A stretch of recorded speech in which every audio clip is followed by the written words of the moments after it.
Bernadette POV. Kami lang ni Baby Kyler ang nandito sa mansyon ng grandparents ni Vincent. Ayaw sumama si Baby Kyler dahil gusto niya mabuo ang Lego na binili ng lolo niya. Sinama kasi ni KitKat si Baby Yasi sa mall. May gustong ipabili ang bata ng mga coloring books at mga beads dahil gusto niyang gumawa ng mga pulseras. Kaya sumama siya sa tita niya. May kasama naman silang driver at dalawang bodyguards. Kaya panatag ang loob ko na safe sila sa labas. May nag-pop up na mensahe sa phone ko, isa sa messenger ko at isa sa text messages. Inuna ko naman ang basahin ng mensahe ni KitKat. Sis KitKat, sis, pagkatapos naming mag-malling, daan daw kami sa opisina ni Kuya para sabay na kami uuwi mamaya. Patanong kay Baby Kyler kung anong gusto niyang pasalubong mamaya pag uwi namin. Dagdag pa ni KitKat. Kaya agad ko naman tinanong ang anak ko na lalaki na busy sa ginagawa sa sahig. Anak, ano daw gusto mong pasalubong? Tanong ni Tita Ganda. Tanong ko, busy to sa pag-assemble ng legong pinabili niya sa lolo niya nung namasyal ulit sila sa mall. Focus na focus at ayaw pa istorbo. I want cookies, cake, and the coloring books, nanay, yung mga animals po at planets. Sagot niya habang nakatutok ang paningin sa ginagawa. Kaya yun naman ang nareply ko kay KitKat sabay sabing ingat sila sa mall. Pagkatapos, minasa ko ng text messages. 4 na mensahe yun kaya binasa ko na kaagad. Baka importante ang mensahe tapos hindi ko mababasa agad. Unknown number ang nakalagay. Pero binasa ko pa rin dahil curious ako. Text messages. Happy now, but you'll never be happy again. I swear. Sisiguraduhin ko magdurusang mahal mo sa buhay because of what you did to me. You have no idea what I'm capable of. Ito na yung pinakamasamang bangungot sa buhay mo at malapit nang dumating. Wait and see. Namutla ako at namitawan kong bigla ang cellphone ko. Mabilis ang pagkabog ng dibdib ko na halos hindi na ako makahinga sa kaba. Takot na takot ako at hindi ko alam kung anong dapat kong gawin. Oh God, anong ibig sabihin ng mensaheng ito? Takot na takot kong sambit. Manang Melda, Lala, Edith. Pagtawag ko sa mga pangalan nila, sobrang kaba ko sa nabasa. Hindi ko alam kung anong tamang gawin dahil sa sobrang takot na nararamdaman ko. Tuliro at hindi makaisip ng mabuti. Ma'am Bebang, ano pong nangyari? Bakit nagsisigaw ka? Ayos ka lang ba? Sunod-sunod na tanong ni Edith sa akin. Hinawakan ko siya sa kamay na parang may kinakakatakutan. Tinuro kong cellphone ko, balisat namumutla na ako sa takot. Ang anak ko, si KitKat, Vincent, ang pamilya ko. Natatakot ako. Nanginginig ang boses kong sambit, pati kami at katawan ko nanginginig na rin. Relax, Ma'am Bebang. Manang Melda, sigaw ni Edith na halos mawalan na ako ng balanse. Nanay, ayos ka lang po. Yakap niya sa akin ni Baby Kyler. Iniwan itong nilalaro, mayakap niya lang ako. Bakit? Tarantarin na tanong ni Manang Melda. Nagsidatingan na rin ang ibang mga kasambahay. Si Lala naman kinarga si Baby Kyler. May nagdala ng tubig at pinainom nila ako kaagad at pinaupo sa sofa. Kinuha ni Manang Melda ang cellphone. Inutusan kong basahin at itawag kay Vincent dahil wala akong lakas sasabihin sa sobrang takot na naramdaman ko.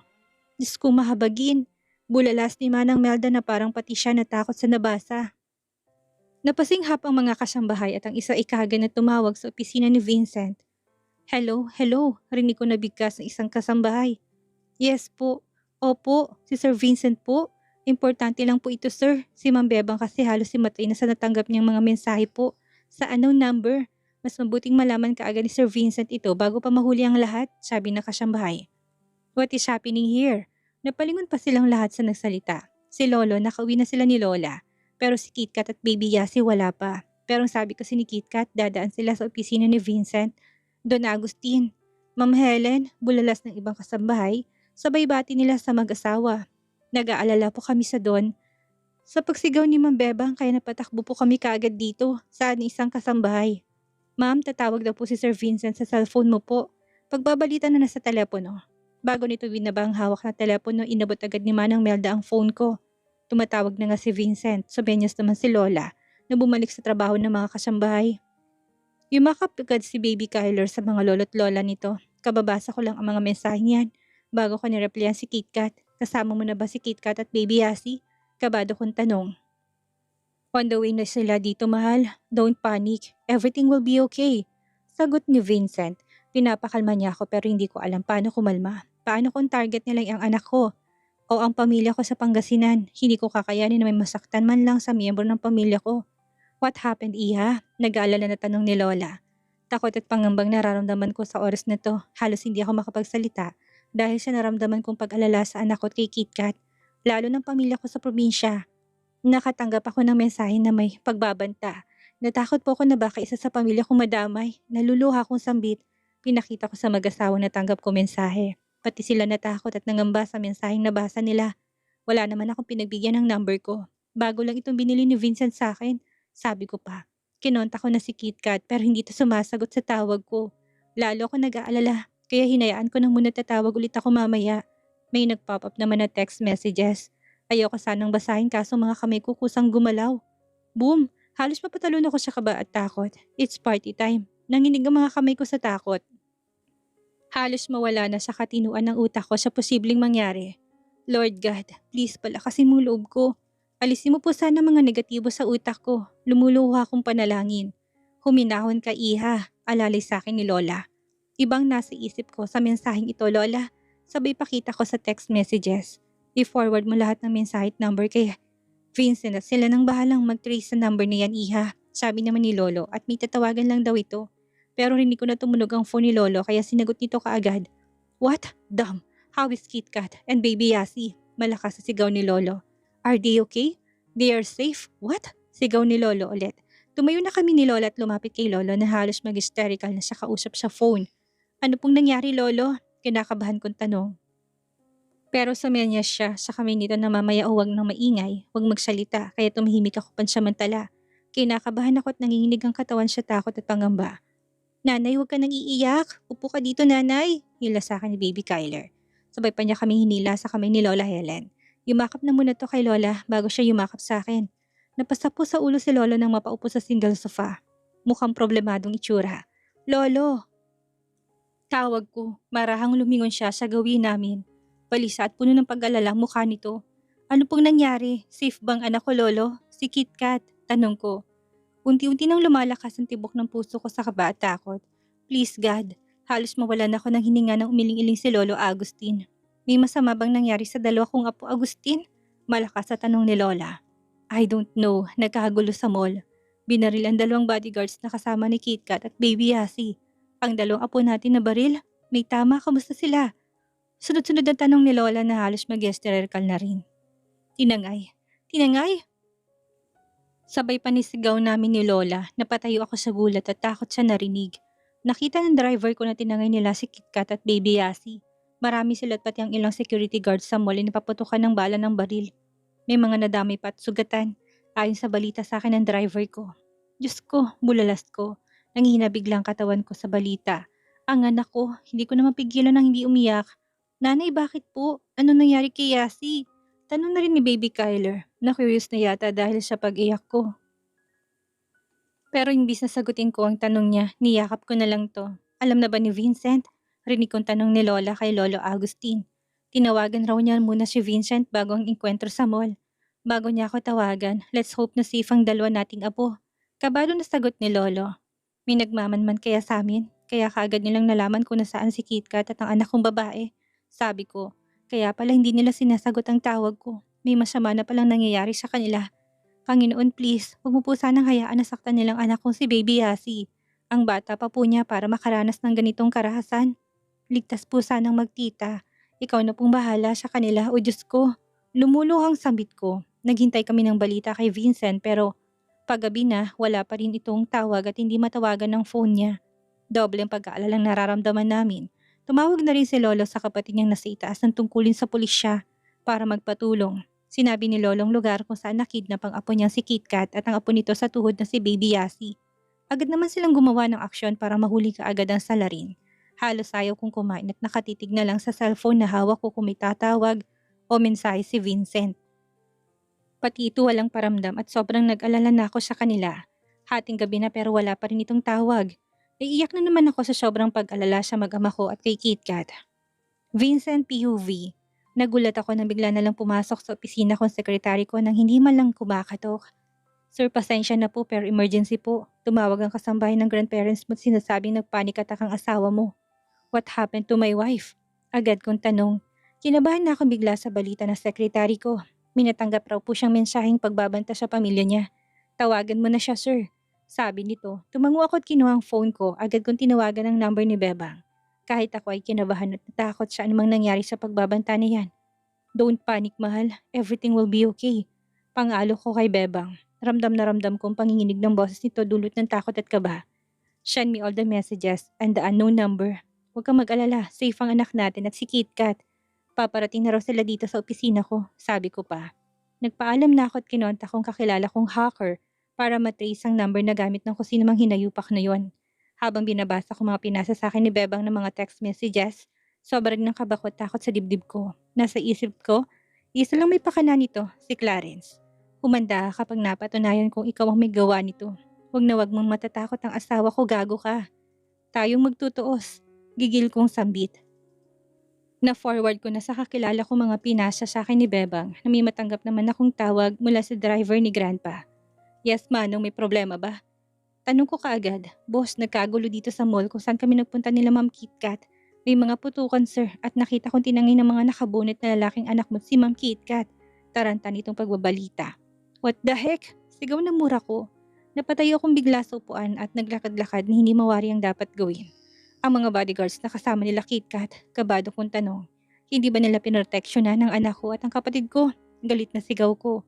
Sir, binaril po nila. Wala po akong magawa dahil marami sila. Wala rin po akong baril. Ang van na sinakyan nila ay kulay itim, sir.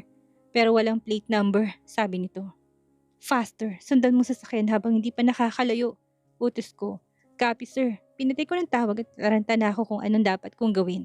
Tinawagan kong kaibigan kong hacker. Pinatrace ang van mula sa mall hanggang sa pag-alis para madali na lang ang naming matuntun kung saan nila dinala ang anak ko at ang kapatid ko. Kung sakali, nagpatulong na rin ako sa ibang tauhan ko at mga kakilala kong private squad agent na tumutulong para mapuksa ang mga iligal na gawain at mga ganitong kaso. Mabilis na akong umalis at sinabihan na lang ang sekretary ko na siya nang bahala dito. Tinawagan kong driver ni Grandpa. Agad naman itong sinagot ang tawag ko. Saan na kayo? Tanong ko. Mukhang patungo silang Pasig. Traffic po kaya hindi po sila makasingit sa daan. Nasa malapit lang po ako. Sa kanila, pagbabalita nito. Good. Huwag mong hayaan na mawala sila sa paningin mo, Manong. Ingat sa pagmamaneho, sabi ko pa. Dahil halos pamilya na rin ang turing namin sa mga trabahador nila grandparents. Mas mabuti, sir, kung magtawag ka ng makakilala mo para mag-abang sa posibleng daanan nila. Hindi sila dadaan sa EDSA dahil sobrang traffic doon. Sabi ni Manong, good idea. Bakit hindi ko po naisip yun? Salamat sa idea, Manong. I'll call you later. Huwag mo sanang hayaang mawala sa paningin mong van, Manong. Bye. Kaya imbis na magtungo pa kami doon, iniba na namin ang daan. Sinabi naman itong lokasyon kaya gumamit na ako ng GPS maps to trace the place where I can catch them. Marami rin ako mensaheng ipinaalam na sa gitna ng traffic ang van. Yun din ang sabi ng hacker na kaibigan ko. Hindi ko na pinatay ang tawag nito at sinasabing lokasyon na dapat naming daanan. Sigurado ka na dadaan niya sa tulay sa Pasig? Tanong ko pa. Kasi malapit na kami doon. Yes, I saw it. Itawag mo na si ibang pulis sa kabila para ma-corner ang van, suggestion pa nito. Kaya kagad naman akong nag-type habang pinapakinggan ang sinasabi nito. Nakahinga ako ng maayos dahil may mga pulis na humarang sa tabi ng sasakyan namin. Bumaba na ako at lumapit sa isang pulis patrol. Kinausap ko to at sinabi ang van na haharangin nila dahil nasa loob ang anak ko at ang kapatid ko. Glad at nakilala nila ako. Nandito pang tito ko, kapatid ng daddy ko. What happened? Sinong kumidnap sa anak mo at sa kapatid mo? Mabuti at nakatawag ka kaagad. Tumawag rin sa akin si Tito Agustin. Sinabi na nga kinidnap ang anak mo at si KitKat. I don't know, Tito. Kanila lang sabi ng kapatid ko palabas na sila ng mall. Tapos ang asawa ko nakatanggap ng mga mensahe ng pagbabanta. And this happened so fast. May kaba sa dibdib niya na baka idamay ang anak niya. Hindi ko kakayanin kapag may masamang mangyari sa anak ko. At saka isa-isa kong kapatid. Shit, Clarence, duwag, tangina mo. Makita lang kita, babasagin kong pagmumukha mo. Gigil na galit kong sabit sa isip ko. Napatigil kami na may rumaga sa sasakyang patungong gawin namin. Pero dahan-dahan na tumigil ang sasakyan nang makitang maraming nakaharang na sasakyan. Gusto ko sana magpakita kaagad, kaso pinigilan ako ni Tito. Dito ka lang sa gilid, huwag magpadalos-dalos magpakita, baka mas lalo magkaabari ang plano. Baka saktan pa nilang anak at kapatid mo. Pigil nito sa akin, kaya nakinig na lang ako sa kanya. Nakisilip na lang ako habang ang mga to ay nakaredy ng mga hawak nilang baril sa van sa hindi kalayuan dito. Suwat ang ibang nandito para tulungang makuha ang bihag at mahuli ng mga hold-upper. Lumapit ang isang pulis sa van na may hawak na megaphone. Buksan mong pinto, wala ka nang mapupuntahan pa. Huwag niyo sanang idamay ang bihag. Pag-usapan natin to ng maayos. Rinig kong sabi ng pulis. Napadapa ang pulis dahil nagpaulan sila ng putok ng baril. Mabuti na lang, alerto to. Walang magpapaputok kung hindi patay ang hawak naming bata. Malakas sa sigaw na nasa loob ng van. Damn shit! Mura ko kaagad. Susugod na sana ako nang hawakan ako ni Tito. Easy. Don't move para sa anak mo. Baka mapahamak pa kayong dalawa. Imbis na matulungan mong anak mo, baka mauna ka pang mamatay. Sita ni Tito sa akin. Anong gusto mong gawin ko, Tito? Tatayo lang dito at panonoorin ko lang kayo? Anak ko na sa loob, Tito. Mariin kong sambit. Galit na galit ang kalooban ko dahil wala akong magawa. Tangina, nagiinit ang ulo ko sa inis at pag-alala sa anak ko at kapatid ko. Hindi pwede na basta-basta ka nalang lalabas at tatakbo palapit sa van para kunin ang anak mo. Walang ganun sa totoong buhay, Vincent. Wala kang magic para sa gusto mong mangyari na kapag lumabas ka at lumapit sa van, ay okay ng lahat. Galit na sambit ni Tito. Tama naman ito, hindi mo alam yung pakaramdam na nasa bingit ng kamatayan ng anak ko. Ang nasa isip ko na lang itakbuhin ng van at iligtas ang anak ko. I know it's impossible pero anak ko na sa loob. Lahat gagawin ko, mailigtas lang siya. Sigaw ko na galit. Kung binaril ka kaagad, may ililigtas mo bang anak mo? Baka mauna ka pang mamatay. Seryosong sabi ni Tito. Magsasalita pa sana ako na marinig ko na naman ang boses ng pulis na nakahawak sa megaphone. Hindi mo kailangang saktan ng bata. Huminahon ka. Huwag mo sanang idamay ang bata. Pwede pa nating itama to. Hindi kami magpapaputok. Pero bakit kayo nagpapaputok? Abay hindi patas ang gusto niyo mangyari. Nandito kami para ayusin ko ano man ang problema. Pakiusap lang. Huwag mong idamay ang bata. Dagdag pa ng pulis. Mayay-maya pa ay bumukas ang pinto ng sasakyan. Rinig kong pag-iyak ng anak ko. Nahabag ako at gusto ko nalang takbuhin ito at yakapin ng mahigpit. Ang anak ko, mahina akong sambit. My baby doesn't deserve it. Ang bata pa niya para makaranas ng ganitong karahasan. Para saktan nila ang walang kamuwang-muwang na bata. Galit sa kumuha sa anak ko at pag-alala sa kapatid ng anak ko. Ang nararamdaman ko ngayon. Nakaperwisyon na kami sa mga sasakyan dahil sa traffic at hindi na madaanan ng tulay na ito. Bigyan mo kami ng daan at iiwan namin ang mga bihag namin. Sigaw na lalaki.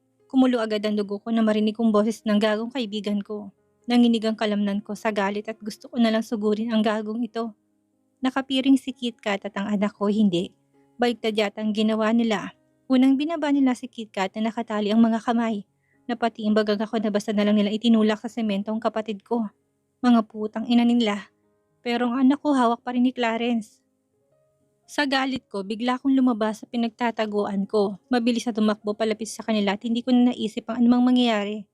Bitawan mo anak ko, tuwag ka. Dahil sa mga inosenteng tao ka gumawa ng krimen, kung pwede mo naman akong kausapin ng maayos. Dapat man to man tayo. Pero tangina, duwag ka na nga, inutil ka pa. Pati anak ko, dinami mo pa. Galit na galit kong sigaw. Humalakak ito na parang nababaliw na. Nalalaki ang mga mata ko sa ginawa nito sa anak ko. Hinawakan lang nitong buhok pataas hanggang nasa ere ng anak ko. Lahat na lang ng gusto ko napupunta sa'yo, shit ka. Kaya isa-isahin ko na lang silang burahin sa mundo. Nalilisik nitong sigaw. Bumalaho ang iyak ng anak ko dahil sa sakit na naramdaman. Nagpapadyak ang mga paa ng anak ko sa ere. Dahil sa galit ko. Tinakbo ko ang gagong lalaking ito na tumatawa sa paghawak sa buhok ng anak ko. Papalayo naman habang papalapit ako. Walang magpapaputok. Sigaw ng pulis at tutukan ako ng mga kalaban ng baril. Wala akong pakialam. Ang mahalaga mailigtas kong anak ko. Pero matras ang gago habang hawak ang anak ko. Malakas pa rin umiiyak ang anak ko dahil sa paraan ito ng paghawak sa buhok ng anak ko. Damn! Sabay takbo ko malapit lang sa gawin nila ng anak ko. Nakita kong papalapit to sa gilid ng tulay. Sa isip ko, baka tatalon to at iiwan ng anak ko para iligtas ang sarili sa kaguguhan. Pakawalan mo ng anak ko. Tayo magtutuos. Huwag mong idapay ang anak ko. Wala siya kasalanan sa'yo. Pakiusap ko. Ganyan nga, makiusap ka. Hindi yung ang yabang-yabang mo. Motherfucker. Halakak nito sa bengisin na parang baliw na talaga. Anong gagawin mo? Huwag mo idamay ang anak ko. Maawa ka sa bata. May hinahon ko na sabi kay Clarence. Look and see kung anong gagawin ko. It's showtime. Come on, swim with your precious baby. Halakak nito sa bayhagi sa ilog ang anak ko. Wag! Malakas kong sigaw. Hindi na ako nagdalang isip at tumalon na ako kaagad sa ilog. Maagapon ko lang ang anak ko. Sabay kaming nahulog sa ilog.